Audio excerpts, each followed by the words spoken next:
Hello everyone.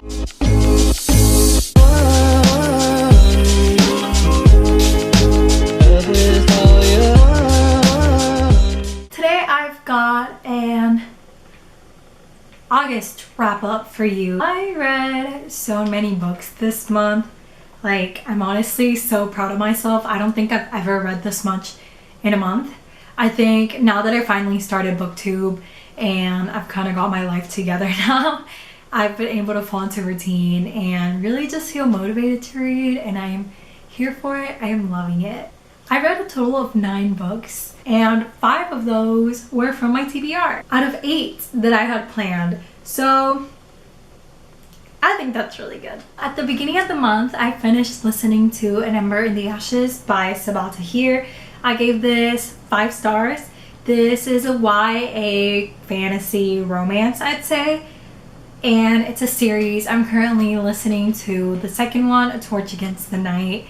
And I loved this book so much. I thought it was captivating and I couldn't stop listening to it. I cared so much about the characters. I could really understand everything they were feeling. I feel like I really got to know them. I think she does a really good job at explaining the train of thought, and I really admire that in writing. And then something that I really liked was that the villain, like the evil character, was truly evil. Like, she was mean. I like that because I'm fully able to hate them and not feel bad about the things that come their way at the end of the day. The book follows a world where there's like a military run empire. These soldiers called masks, and not everyone's a mask, but they basically are in school their entire lives training how to be assassins, and you really can't get out of it. If you try deserting, if you try going against any of the rules, you get tortured in front of everyone or you get killed.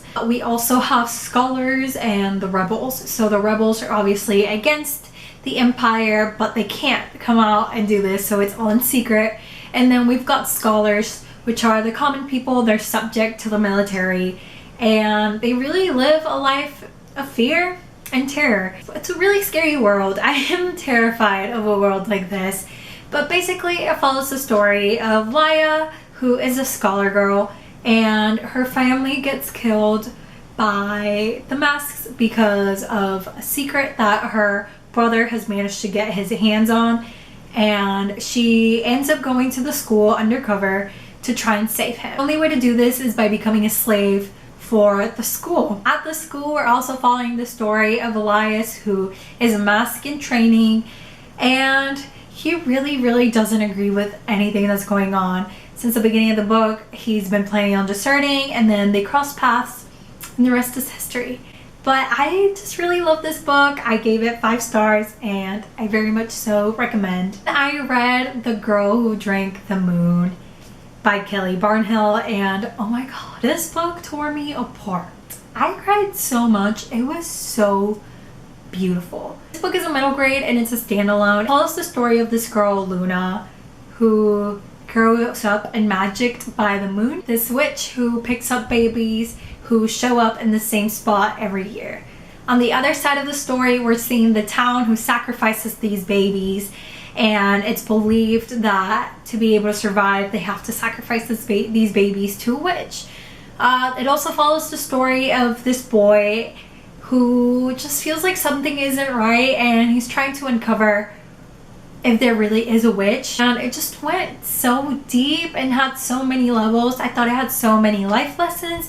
It was beautifully written. Like, it was lyrical. It was just beautiful, whimsical, and I loved the little dragon. There's a mini dragon in it, and he's just like the definition of love. He is so full of love, and I just love that. I gave The Girl Who Drank the Moon 5 stars. Then I read The Snows of Kilimanjaro by Ernest Hemingway, which is a literary fiction short story, but it counts as a book because there's published versions of just like the book. It's like 40 pages or something.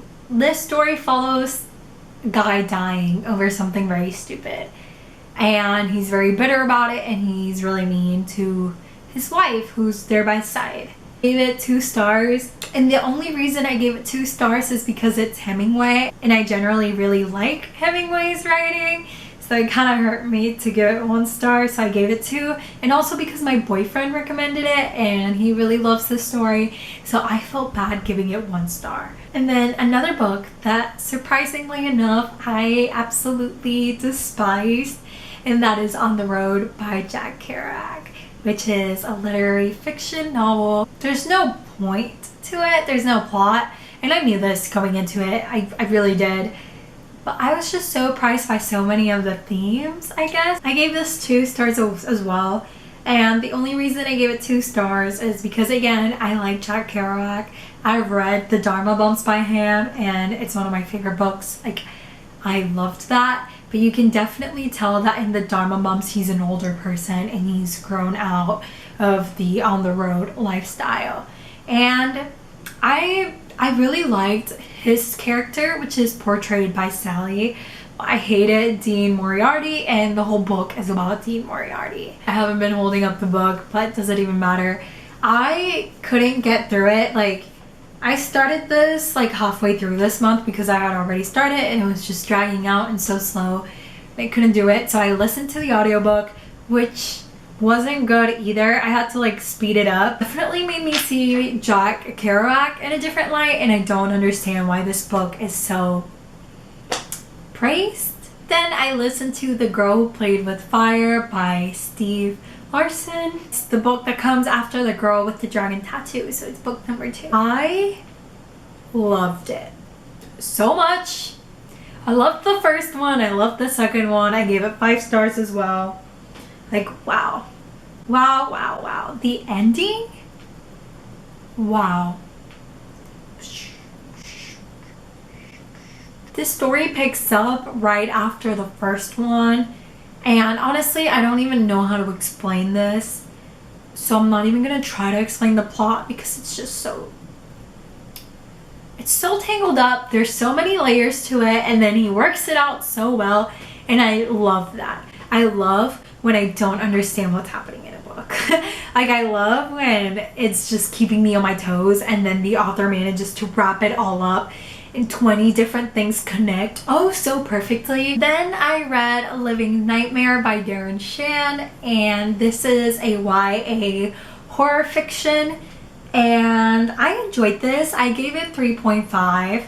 So it basically follows the story of Darren Shan and Steve, his best friend, and they end up going to a freak show against everyone's advice. In the show, Darren notices that Steve, during the act of Mr. Crepsley, he goes like super pale and he can't really get it out of him like what's wrong. Because of an accident, Darren has to choose between saving Steve's life or something else. Honestly, it was such a fast read. Like, it was easy, it was captivating, it really drew me in. Sorry if this moved around a bit, my camera died. But okay, also ignore how I kind of ruined this. I was reading this at the lake and I got it wet.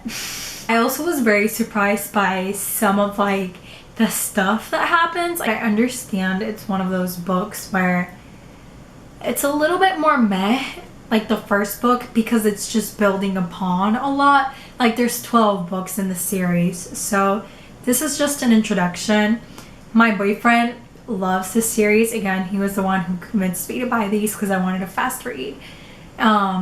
And he said this is his least favorite book in the series. So that's good because I enjoyed this. I really did. I ended up giving this 3.5 because I just think it's gonna get better. But I will definitely be reading this in October, I believe, just to keep up with the spooky vibes. Then I read my first historical romance, Lady Rogue by Cinnamon Burke. Go watch my historical mystery box unboxing if you haven't. Yeah, I hated this.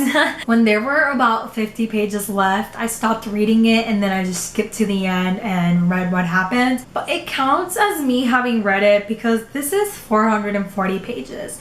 So just the last like 50-ish, maybe a little less, doesn't really mean I didn't read it. I think the synopsis is really misleading because it talks about a pirate's princess and then a pirate's prisoner. So obviously I'm thinking like, oh, they're gonna be on a ship, like this is gonna be super cool. But it's not that kind of pirate you're thinking of. apparently it's space pirates, and this takes place in like the future, so I don't understand how it's historical romance. He gets hired by her dad to make her fall in love with him, and then he's supposed to be a spy working against them because there's some evil people, and they fall in love. But like, when did that happen? When did they fall in love besides just stating it? After that, I listened to Such a Fun Age by Kylie Reid. I was able to capture my reaction and kind of my reading process and reading vlog, so that'll be coming soon. But oh my god, I loved it so much. I thought it was so raw. The people were multi-dimensional, if that makes sense. You really got to know them. Again, you really got to understand them as people. You sympathized, and then you also hated some of their decisions, but you like understood. It touched upon a lot of the realities of Black people in America, just like small things like the grocery store and just being like overspoken in a conversation. It went so much further than that though. Like, I think it touched upon the state of mind of mothers, like mothers whose life has completely changed. It touches upon fetishism. It touches upon mental health, I'd say.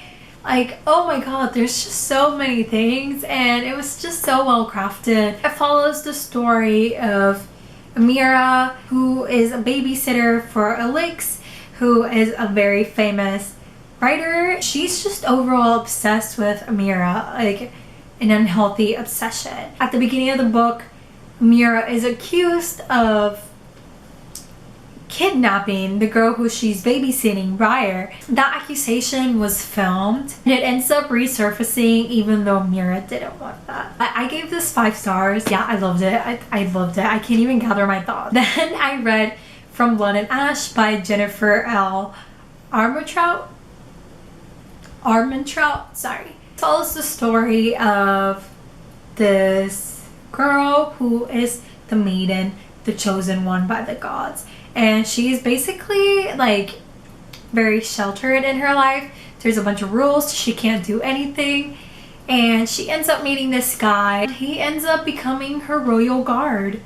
And it just really evolves. I don't want to like explain what it's about because I went into it without knowing what it was about. This is fantasy romance, by the way. Adult fantasy romance. I rate it like a 3.8-ish, but I rounded it up to a 4. First 10% I loved, but then the next 40-ish% was pretty slow. It kind of dragged on.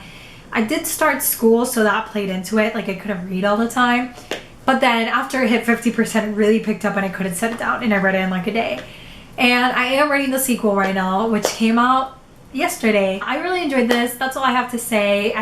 I'm filming a vlog, so just stay tuned for that and you'll hear more of my thoughts. If you guys have read any of these, let me know. Give this video a thumbs up and subscribe for more content. Let me know what you would like to see. I have a couple ideas planned, but I really want to put stuff out there that you guys enjoy. So yeah, I hope you guys have a wonderful day. Bye!